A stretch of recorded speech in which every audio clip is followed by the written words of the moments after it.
Imagine an engine of conquest so relentless, it reshaped the ancient world for over 1,000 years. Not just swords and shields, but a revolutionary war machine built on discipline, innovation, and raw ambition. This is the story of the Roman army, the beating heart of an empire that swallowed nations. Our story begins in the mists of Rome's legendary past. Around 550 BC, King Servius Tullius tore apart the old clan-based warbands. He created Rome's first true army, a citizen levy divided by wealth. The richest rode as cavalry, the poorest fought as light skirmishers. But the backbone? Hoplites, heavily armored farmers standing shoulder to shoulder like a Greek phalanx. Then came the Samnite Wars. Fighting in Italy's rugged mountains, the rigid phalanx shattered. Rome adapted. Enter the manipular legion, flexible chessboard blocks of 120 men called maniples.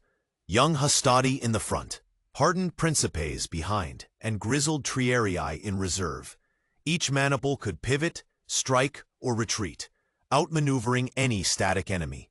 The Roman army wasn't born invincible. It was forged in catastrophe. At the Allia River in 390 BC, Gauls led by Brennus ambushed Rome's thin lines.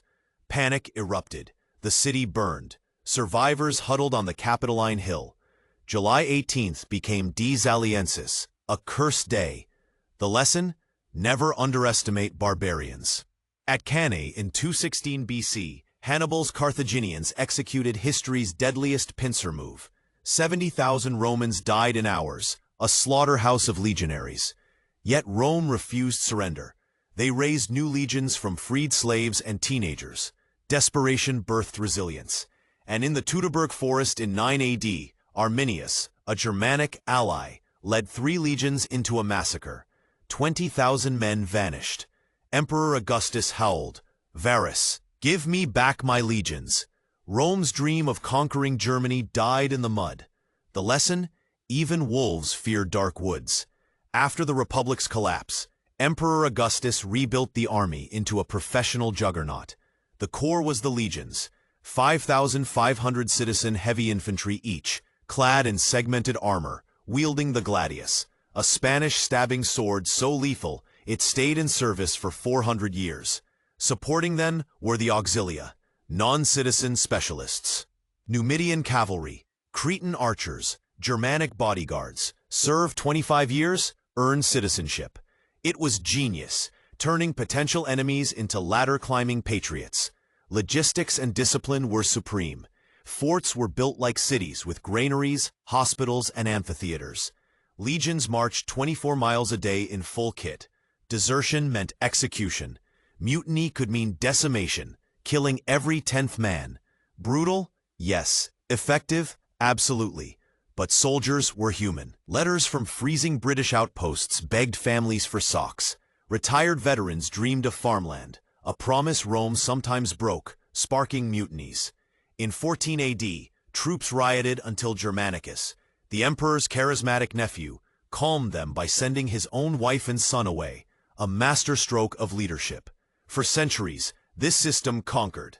At Zama in 202 BC, Scipio Africanus used Hannibal's own tactics against him, breaking Carthage forever. At Pydna in 168 BC, legionaries slipped between the massive Macedonian pikes like ghosts, ending Alexander's successor kingdoms. But empires rot from within. By the 3rd century AD, legions became kingmakers, selling loyalty to the highest bidder. Barbarians breached borders not because Rome's tactics failed, but because its unity did. The Roman army died, but its DNA survives.